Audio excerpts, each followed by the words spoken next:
আসসালামু আলাইকুম। সুপ্রিয় দর্শক, স্বাগত জানাচ্ছি যে কথা জানতে চান অনুষ্ঠানে। আমি মোস্তফা ফিরোজ এবং আমার অপর প্রান্তে যুক্ত আছেন সিনিয়র আইনজীবী আবুনা রাজাকি। রাজাকি ভাই, ডাকসু নির্বাচন হয়েছে, সেখানে একেবারে যেটা বলা হয় বাংলায় ভূমিধস বিজয় হয়েছে ছাত্র শিবিরের। এই নির্বাচনের আপনি আহ, রাজনৈতিক মেরুকরণ সমীকরণ কি দেখছেন? এটার পজিটিভ নেগেটিভ, কেন এত বিশাল বিজয় হলো, কেন ছাত্র দলের এমন বিশাল পরাজয় হলো, আপনি কিভাবে দেখছেন? ধন্যবাদ ফিরোজ ভাই, আপনাকে এবং আপনার চ্যানেলের দর্শক শ্রোতা সবাইকে আমার শ্রদ্ধা এবং সালাম। আমি তো আসলে যেটা বলবো সেটাই ধরেন অনুমান বা হাইপোথিসিস, এর বাইরে তো কিছু না ইনফ্যাক্ট। আর সহজ সহজ সরল কথা যদি বলেন, তাহলে শিবিরকে ভোট দিচ্ছে, তারা ভোট পাইছে, আর তো কিছু না। ভোট দিছে, ভোট পাইছে। এটাকে কেউ বলতে পারে যে ইতিমধ্যে কথা উঠছে, কারচুপির কথা উঠছে, আগেই ব্যালটে ভোট দেওয়া ছিল, এরকম কথাও আসছে। তো এগুলো তো ধরেন ট্রেডিশনালি নির্বাচনে ফলাফলের পর এগুলো আসে, কিন্তু যেহেতু ফলাফল ঘোষণা হয়েছে, তেমন কিছু হয়নি, তাহলে মনে হয় যে আলটিমেটলি নির্বাচন একটা হয়ে গেল। এই নির্বাচনটা অনেক কিছু দেখার ব্যাপার আছে ব্যক্তিগতভাবে আমি যদি মনে করি আর কি। কারণ সাধারণত আর কি ভিপি পদে স্বতন্ত্র প্রার্থী হওয়ার ট্রেডিশন অতীতে কি দেখা গেছে বলে মনে হয়? আমার মনে হয় মানে ভিপি পদে একজন স্বতন্ত্র প্রার্থী দাঁড়ানো চারটিখানি কথা না। প্লাস আপনাকে আরো একটা জিনিস বলি, এই গবেষণা প্রকাশনা সম্পাদক পদে যিনি বিজয়ী হয়েছেন তার নাম সম্ভবত তন্নি, এবং সে কিন্তু স্বতন্ত্র প্রার্থী হিসাবে, এবং সে জুলাই আন্দোলনের একজন সৈনিক ছিল, এবং সে বোধহয় আহতও ছিল। এবং ভিপি পদের স্বতন্ত্র প্রার্থী মেয়েটার নাম উমামা ফাতেমা, সেও বোধহয় 5,000 ভোট পেয়েছে। এটা কিন্তু মারাত্মক একটা ব্যাপার। আপনি যত কথাই বলেন, স্বতন্ত্র একটা প্রার্থী বিশ্ববিদ্যালয় ক্যাম্পাসে এই 5,000 ভোট নিজের ঝুড়িতে নেওয়া, এটা একটা সাংঘাতিক ব্যাপার। এবং এখানে দুইটা পেশা কিন্তু আছে, সেও জুলাই চেতনার সৈনিক, আর তন্নি সেও জুলাই চেতনার আহত সৈনিক। এইটা আপনি মাথায় রাখেন, পরে কথা বলছি। এরপর আরেকটা বিষয় আপনি যদি দেখেন, এখন আমাদের দেখার বিষয় কোনটা, যে এই ফলাফলটা কেন হইল। আসলে না, আমরা কিন্তু পুরনো ধাঁচের লোক এখনো। আমরা সামনের দিকে এগোতে পারি না, সামনের চিন্তা করতে পারি না। এই যে পট পরিবর্তন আপনি লক্ষ্য করে দেখেন, যে বরাবর আমরা দেখছি ছাত্রলীগ আর ছাত্র দল মুখোমুখি হয়েছে ডাকসু নির্বাচনে। সেখানে কিন্তু আমরা কেউ কল্পনা করি নাই ছাত্র দল আর শিবির মুখোমুখি হবে, এবং মুখোমুখি হওয়ার পর এত বিরাট ব্যবধানে শিবির জিতবে। শিবির জেতায় কিন্তু গোটা দেশ স্তম্ভিত বা আশ্চর্য হয়েছে, কিন্তু বিএনপি যদি জিততো, আমি কেন কেউ বিন্দু মাত্র আশ্চর্য হইতো না, কারণ ওটা হয়তো একেবারেই স্বাভাবিক একটা প্রক্রিয়া। তো আপনি এই 5ই আগস্ট যে শেখ হাসিনা যেমন চলে গেল, এটা যেমন আমরা কল্পনা করতে পারি না, একইভাবে বিএনপি মানে ছাত্র দল আর কি, ছাত্র দল এটায় এমন ভাবে পরাজিত হয়েছে, সেটাও বিশ্বাস করা যায় না। আচ্ছা, ব্যক্তিগতভাবে যদি আপনি আমাকে প্রশ্ন করেন, আমি বলবো, আমি আমার নিজের চ্যানেলে এবং 3-4 দিন আগে বোধহয় এনটিভিতে আমাকে এই প্রশ্ন আসছিল যে ডাকসু নির্বাচনের বিষয়টা আপনি কিভাবে দেখছেন। তো আমি বললাম যে দেখেন, ডাকসু নির্বাচনটা যখন হচ্ছে, তার পাশাপাশি কিন্তু কিছু উপকরণ আছে, মানে কি বলে, যে যার উপরে ভিত্তি হইতে পারে। 1 নম্বর, শেখ হাসিনা চলে গেছে, অর্থাৎ একটা বিরাট বিপর্যয়, রাজনৈতিক অভ্যুত্থান বা বিপ্লব, হোয়াটএভার ইট ইজ, একটা ঘটছে। তার মানে দেশের সিচুয়েশনটা স্বাভাবিক না। সেই অস্বাভাবিক পরিস্থিতির মধ্যে একটা নির্বাচন আসছে, এবং এই নির্বাচনটার দিকে কিন্তু সবাই তাকায় ছিল, আপনি আমি সবাই মোটামুটি।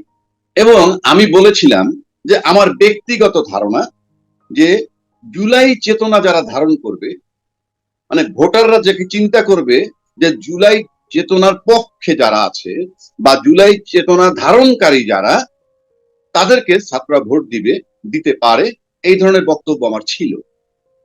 বলতে পারেন কারণটা কি। এখন তার আগে বলি, এই জুলাই চেতনার দাবিদার আমরা সবাই, এবং আমরা জুলাই চেতনায় মানে জুলাইতে আন্দোলনে সবাই অংশগ্রহণ করেছিও, এটা স্বীকৃত, সবাই বলি আমরা। কিন্তু মাঠে যে পার্টিকুলার ছাত্রগুলা ছিল, ওরা কিন্তু আপনার আমার কথায় কান দিছে বলে আমার কাছে মনে হয় না। কারণ যে মাঠে ছিল সে দেখছে তার সামনে কে, পিছে কে, ডাইনে কে, বায়ে কে, পাশে মারা গেল কে, রাখাল না ছাত্র না শ্রমিক না কৃষক না কোন দলের নেতা, এগুলো কিন্তু তারা দেখছে চাক্ষুষ। এবং এই যে 1400 লোক মারা গেছে, তার পাশে কিন্তু উইটনেস ছিল মারা দেওয়ার সময়, উইটনেস তো ছিল। উইটনেস যদি থেকে থাকে তাহলে তারা কাকে তাড়াইছে, কোন শক্তিটাকে তাড়াইছে, এবং সেই শক্তিটাকে তাড়াইয়ে যে পরিস্থিতিটা হইল, এটা ধারণ করে কারা। এটা কিন্তু আপনি বিজ্ঞাপন দিয়ে পারবেন না যে জুলাই চেতনা আমরা এই ভূমিকা রাখছি, এটা খাবে না। কারণ এটা মাত্র 14 মাস আগের ঘটনা, এমন না যে 14 বছর আগের। সুতরাং তারা তরতাজা, তাদের মগজ মননে এটা তাদের ভিতরে ধারণ করছে তারা। কারণ এই যে আজকের যারা ছাত্র, তারা কিন্তু এই একটা আন্দোলনই দেখেছে, তারা কিন্তু এরশাদের পতন আন্দোলনও দেখেনি, দেখার কথাও না।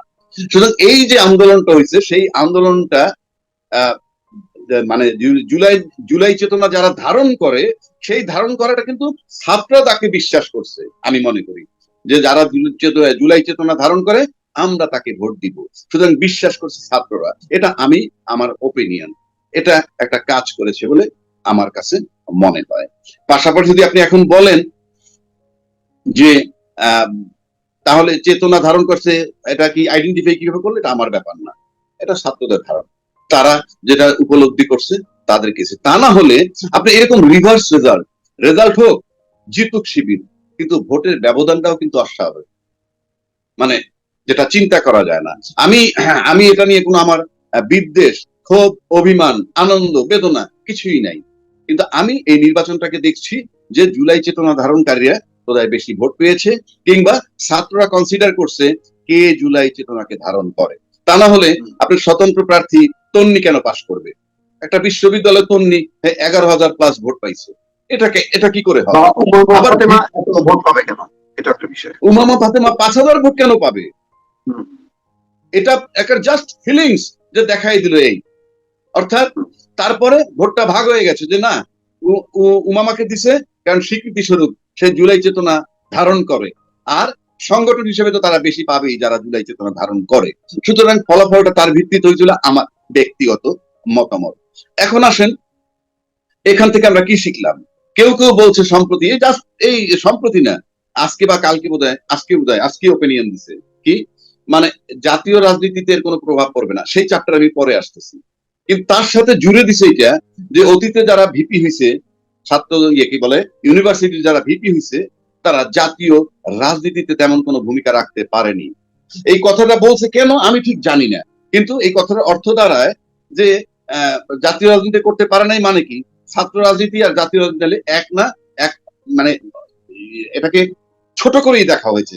কিন্তু আমরা যদি ভাবি যে রাজনীতিবিদ আমরা তৈরি করব, তাহলে ছাত্র রাজনীতি থেকে যারা পদ পেয়ে আসে, ভিপি, জিএস, এজিএস, অন্যান্য পদ যারা হোল্ড করে, সেইগুলাকে তো ড্রেসিং করার দায়িত্ব যখন মাঠ লেভেলে আসবে, ছাত্র রাজনীতি ছেড়ে আসবে, তখন তো রাজনৈতিক দল যে যার দলের সংগঠনের যারা পাশ করে তাদেরকে তো ড্রেসিং করা দরকার। কিন্তু আমরা দেখি নাই যে মাদার দল যেটা, সে কিন্তু তাদের ছাত্র সংগঠনের নেতা ভিপি হয়েছে তারা খুশি হয়, কিন্তু ভিপি পদ থেকে বেরোয় আসার পর দলীয় ভাবে তাদেরকে তেমন কোনো মূল্যায়ন বা পদ দেওয়া হয় না, আমি দেখি নাই। অথচ আমরা কিন্তু কথায় কথায় বলি রাজনীতিবিদরা রাজনীতি করবে। তাহলে বিশ্ববিদ্যালয়ে সময় সময় যারা ডাকসু নির্বাচন করেছে, তার থেকে যারা আসছে, তাদেরকে কিন্তু তার মাদার দল যেটা, সে কোনো মূল্যায়ন করে।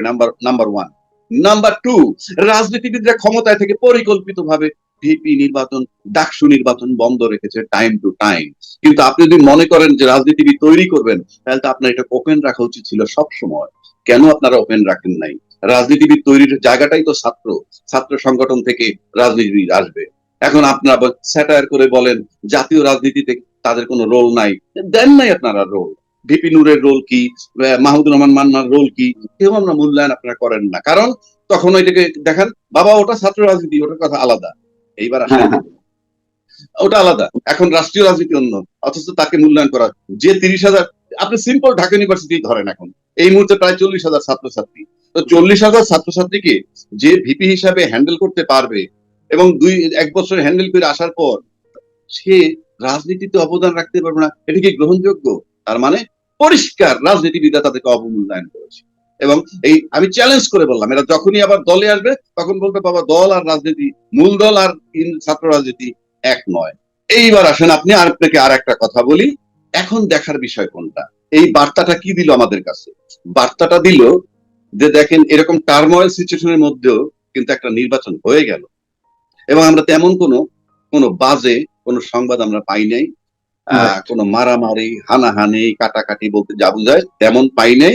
বিচ্ছিন্ন কিছু হয়তো ব্যবহারগত আচরণগত কিছু হয়েছে, এগুলো হতেই পারে, ওভারনাইট আমরা একেবারে সভ্য হয়ে যাব তা না, কিন্তু তাও একটা নজির তৈরি হয়েছে। 1, 2 নম্বর, it's a message for the senior politicians যে কিভাবে করে। আর এখন দেখবার বিষয়টা হচ্ছে যে জাহাঙ্গীরনগর বিশ্ববিদ্যালয়ে বোধহয় কালকে হবে, তারপরে এইটার ওয়েবটা কোথায় যায়, ছাত্র রাজনীতির এই ওয়েবটা কোথায় কোথায় যায়, সব জায়গায় যদি হয়। আর তৃতীয় দেখার বিষয় যে এই শিবির যারা পাশ করলো তারা এখন বিজয়ী দল, পরাজিত দলের সাথে তাদের আচরণটা কেমন হয় সেটা এখন দেখবার বিষয়। যদি তারা জাতিকে বার্তা দিতে পারে যে হ্যাঁ আজকে পরাজিত যারা তাদের সাথে আমরা অন্তত শান্তিপূর্ণ সৌহার্দ্যপূর্ণ পরিবেশে ইউনিভার্সিটিতে সহ অবস্থান করতেছি, সেটা এখন দেখবার বিষয়। আর যদি হতে হয় তাহলে সেটা হবে আর একটা বার্তা জাতীয় যারা রাজনীতি করেন তাদের জন্য। অবশ্য তারা মনে মনে ওইটাই বলবেন, ছাত্র রাজনীতি আর এক নয়, এটা তারা বলবেন। এইবার আসতে পারেন যে আপনি জাতীয় রাজনীতিতে এর কি প্রভাব পড়তে পারে, এইটা যদি আলোচনার বিষয় ধরেন। আপনি এই যে ডাকসু নির্বাচন হয়ে গেল, আমার ধারণা আমি যেটা শুনে আসছি দীর্ঘদিন যাবত যে রাজশাহী ইউনিভার্সিটি বা চিটাগাং ইউনিভার্সিটি এখানে নাকি বরাবরই শিবিরের প্রভাব বেশি, আমি জানি না, বাট এটা আমি শুনে আসছি। তো এখন এটা যদি ওয়েভ হিসাবে কাজ করে, একটা ঢেউ হিসাবে কাজ করে, তো সেটা ওইদিকে ত্বরান্বিত হতে পারে। হলে যেটা হবে, ছাত্র মহল কিন্তু আস্তে আস্তে আস্তে আস্তে যদি এদের ইয়েতে যায় তাহলে সেটা হয়তো তাদের একটা প্রভাব হইতে পারে ইউনিভার্সিটি কলেজ, প্রাইভেট কলেজ, সরকারি কলেজ যেটাই হোক সেটার ভিতরে হতে পারে। কিন্তু আমি ব্যক্তিগতভাবে শিবিরের প্রতি আমি যে বার্তাটা দিতে চাই, তাদের মাদার দল যেহেতু জামাত, তাদের সম্পর্কে কথিত আছে যে এরা ক্ষমতায় আসলে পরে কি বলে, ক্ষমতায় আসলে এরা স্বাধীনতা বিরোধী শক্তি, এই অপবাদ আছে। 1, 2 নম্বর, তারা ইসলামের রাজনীতি যখন করে ইসলামের রাজনীতির নামে তারা ড্রেস কোড দিতে পারে মানুষকে, নারী পুরুষ সবাইকে, এই মাজার ভেঙে ফেলে, এই ধরনের কথা আছে। এই যে এই বিষয়গুলা থেকে তাদের ঊর্ধ্বে উঠে আসতে হবে যদি সামনে, কারণ এই দেশের মানুষ এক্সট্রিম কিছু চায় না, 1 নম্বর। 2 নম্বর হলো বিশ্ববিদ্যালয় থেকে শিবিরকে এই বার্তা দিতে হবে যে we are liberal force, liberal political force, number 1। Number 2, এই বার্তা তাদেরকেও দিতে হবে ধর্ম যার যার, রাষ্ট্র সবার। এবং এটা এটা আমি ধর্ম নিরপেক্ষ ত্রিপুরার ব্যাপার না, কারণ ধর্মের বিষয়টাই ইন্ডিভিজুয়াল কেস। আপনার ধর্ম আপনি পালন করবেন, ধর্মীয় কোনো রিচুয়াল আপনি আরেকজন চাপাই দিতে পারবে না, আরেকজন আপনাকে এসে গাইডলাইন দিতে পারবে না যে ধর্মীয় ভাবে এই পোশাক পরতে হবে আপনাকে। কারণ ধর্মীয় পোশাক বলতে কোনো পোশাক নাই, শালীন পোশাক সেটা এক জিনিস, সেটা রুচিশীল মানুষ পরে। সমাজে আমরা অনেক পাগল উলঙ্গ হাঁটতে দেখি, তাই বলে তাদের পিটাবো যে তুই তো পাগল? সে পাগল আদৌ নাও তো হইতে পারে, কাপড়ের অভাবে পাগল, অথবা সে যে কোনো ভাবেই হোক পাগল। সুতরাং এই সমস্ত জিনিসগুলো থেকে উঠতে হবে এবং রাষ্ট্রীয় লেভেলে বা বিশ্ববিদ্যালয় লেভেলে যাতে এরকম ধর্মীয় বিষয় নিয়ে কোনো ঘোলাটে পরিস্থিতি না হয়। ছাত্র শিবিরের মধ্যে যারা হিন্দু সদস্য আছে তারা কি করবে? আপনি এখানে যে কাজগুলো হলো কি, ছাত্র সংগঠনটার কাজ কি, স্টুডেন্ট এবং ম্যানেজমেন্ট বা অ্যাডমিনিস্ট্রেশন বিশ্ববিদ্যালয়ের তাদের মাঝখানের ব্রিজটা হইলো এই ডাকসুর প্রতিনিধিরা। সুতরাং ছাত্রদের সমস্যা নিয়ে প্রশাসনের সাথে আলাপ করবে, বিশ্ববিদ্যালয় প্রশাসনের সাথে আলাপ করবে এবং সলভ করবে। সেটা যে ধর্মেরই হোক, যে ধর্মীয় হইলেও করবে, ধর্মীয় না হইলে অন্যান্য প্রবলেম হইল। এরা হইলো just bridge between common student and administration of university. সুতরাং এখানে আমি কোনো প্রবলেম দেখি না। রাজনৈতিক ভাবে কোনো চ্যালেঞ্জ দেখেন কিনা জামাত এবং বিএনপির জন্য? আপনি রাজনৈতিক ভাবে যদি চ্যালেঞ্জের হিসাব করেন সেটা কিরকম আমি বলি আপনাকে। এটার ইম্প্যাক্ট যেটা হতে পারে, আমরা জানি মাঠে রাজনৈতিক দলগুলার প্রতিনিধিরা কে কোথায় কি করছে এটা নিয়ে নানান ধরনের আলোচনা অলরেডি হচ্ছে। তো আপনি যদি জাতীয় রাজনীতির ব্যাপার আনেন, সেটাই যে এটার খুব একটা ইম্প্যাক্ট হবে তা আমি বলতে পারি না, না হওয়ার সম্ভাবনা। কেন? সেখানে হলো 12 কোটি ভোটার, তার ভিতরে আহ, আপনি মনে করেন 85%ই 80%ই ধরেন ইয়ে নয়, ছাত্র নয়। 80% ছাত্র নয়, 20% ছাত্র আছে। সুতরাং 80% ছাত্র নয়, এটা যেমন একটা ব্যাপার। আর এই একমাত্র ইসলামী দলগুলো বাদে অন্য যে দলগুলো আছে তারা হইলো রাজনৈতিক সমুদ্র বা রাজনৈতিক বড় নদী যাই ধরেন, কেননা নদী বা সমুদ্রের মধ্যে সাপ, ব্যাং, কুচিয়া, কুমির, হাঙ্গর, বোয়াল, পুঁটি মাছ, তেলাপিয়া সব থাকে। এটা হইলো সমুদ্র বা বড় নদীর বৈশিষ্ট্য। আর ইসলামী দলগুলো করে এরকম যে যারা সিগারেট খায় আমার শরীক হইতে, আমার দলের মেম্বার হইতে পারবে না, বারে যায় হইতে পারবে না, নেশা করে হইতে পারবে না, ইত্যাদি ইত্যাদি। আমি একমত, আপনি ভালো লোক নিয়ে থাকেন, কিন্তু এই লোকগুলো তো ভোটার, এই লোকগুলো তো ভোটার, সবার ভোটই তো আপনার দরকার। কাজী আপনি মাজার ভাঙবেন, ফর এক্সাম্পল ইসলামী দল যদি মাজার ভাঙে, ইসলামী দলরা ভাঙে কিনা জানি না, কিন্তু ভাঙার পর আমরা যে শব্দগুলা পাইছি, তৌহিদি জনতা যে মাজার মানে কবর থেকে তুইলা পুড়ে ফেলে, এই এইগুলা যদি এই সিনারিও গুলো যদি চলমান থাকে, তাইলে আপনি মাজারের ফলোয়ার্স বাংলাদেশে বহু আছে। আপনি লক্ষ্য করে দেখবেন যে হযরত শাহজালালের রওজা, সেটা জিয়ারত করে শেখ হাসিনাও তার ক্যাম্পেইন শুরু করছে, খালেদা জিয়া শুরু করছে, ডক্টর কামাল শুরু করছে, এরশাদ সাহেবও শুরু করছে। কিন্তু বাইতুল মোকাররমের তো 12-14 জন খতিব মারা গেছে এই পর্যন্ত স্বাধীন হওয়ার পরে। সেই বাইতুল মোকাররমের খতিব যে মারা গেছে, সেই কবর জিয়ারত করে কেউ কি কোনো ক্যাম্পেইন শুরু করছে? করে নাই। তাহলে এই যে মাজারে যায় কেন, আর ওই কবরে যায় না কেন? মাজারে পয়সা ফালায়, না চাইতেই ফালায়। আর আপনি মসজিদে বাক্স দিয়া খুঁজবার সময় টাকা চাইও পান না, কেন পান না? এই বিষয়গুলো মাথায় নিতে হবে আপনাদেরকে। এই সমস্ত রাজনীতিকে মানুষের অনুভূতিতে, আমি গোলাপ শাহ মাজারের সামনে যান, দেখবেন একটা লোক 20টা টাকা ফালায় চলে যাচ্ছে। আপনাদেরকে বাধা দিবেন কেন? তার তৃপ্তি তার কাছে, এটা তো রাষ্ট্রের কোনো ক্ষতি করছে না। আপনি ব্যক্তি যদি মনে করেন ব্যক্তি পূজা করে ওই মাজারটার, what is your problem? Your contact with the creator, এটা আপনার সাবজেক্ট। আপনার সাথে আল্লাহর যোগাযোগ, এটা আপনার সাবজেক্ট। আপনি আমাকে যোগাযোগ করাইতে বাধ্য করতে পারবেন না, কারণ এটা আমার, আপনি বললে যোগাযোগ হবেও না। সুতরাং আমি মনে করি এই সমস্ত বিষয়গুলো থেকে ইসলামী দলগুলো তার চিন্তা চেতনার পরিবর্তন করতে হবে। যতই আপনি এটা ধর্মীয় বিষয়ে বলেন সেটা ভিন্ন কথা, কারণ আপনি গ্লোবাল ভিলেজে থাকবেন, গ্লোবাল বিশ্বে থাকবেন, মাল্টি কালচারের দেশ, আপনাকে সেটাকে বিবেচনায় নিতে হবে। তা নইলে কিন্তু জীবনভর ইসলামী দলগুলা কিন্তু কোনো রাজনৈতিক সভা করে না, তাদের হয় কর্মী সম্মেলন, কর্মী সম্মেলন হয়। আর রাজনৈতিক সভা হয় অন্যান্য রাজনৈতিক দলের, যেখানে তারা জনসভা ডাকলেই অন্যান্য ধর্ম, গোত্র, হিন্দু, মুসলিম, বৌদ্ধ, খ্রিস্টান মেরুকরণটা কি সব অনেক বেশি খারাপ হয়ে যাবে কিনা এখন? হ্যাঁ, আগামী এটার তো একটা রাজনৈতিক প্রভাব আছে, ফলে আগামীতে যে জাতীয় নির্বাচন, সেই নির্বাচনে মেরুকরণটা আরো জোরালো হয়ে যাবে কিনা, অর্থাৎ বিএনপি তার শক্তি বৃদ্ধি করার চেষ্টা করবে, জামাতও তার শক্তি বৃদ্ধি করার চেষ্টা করবে। আপনার কাছে কি মনে হয় ইম্প্যাক্ট এটা? আমি শুনেন, এটা তো ভবিষ্যৎবাণী করা খুবই কঠিন, কিন্তু আমি যেহেতু বলছি আনপ্রেডিক্টেবল একটা জায়গায় আমরা আছি। আমরা এখন বর্তমান বাংলাদেশের সবকিছু নিয়ে আনপ্রেডিক্টেবল।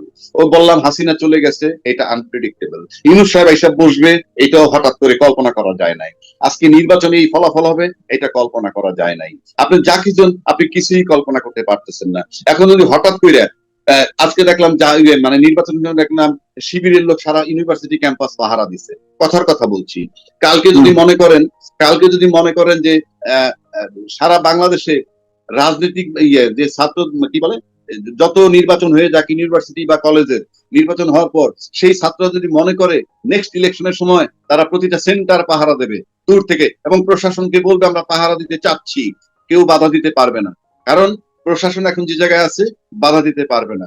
এবং সেক্ষেত্রে যদি বাংলাদেশের জনগণ কোনো কারণে একবার চিন্তা করেই ফেলে যে আমরা তো অতীতে পরীক্ষিত দুইটা দলের পরীক্ষিত ভোট দিয়ে দেখছি জনগণের ভাগ্যের কোনো উন্নয়ন হয় না, এবং এরকম যদি গণেশ উল্টানের চিন্তা করে, করতেও পারে, এটা অস্বাভাবিক কিছু না। কিন্তু এটা হবে অ্যাবসার্ড আমি বলছি না, কারণ it is not so easy. যে এটা এত সহজ ব্যাপার না, কিন্তু ওই যেহেতু ভবিষ্যৎবাণী করা যায় না, আমি কোনোটাই ভবিষ্যৎবাণী করতেছি না।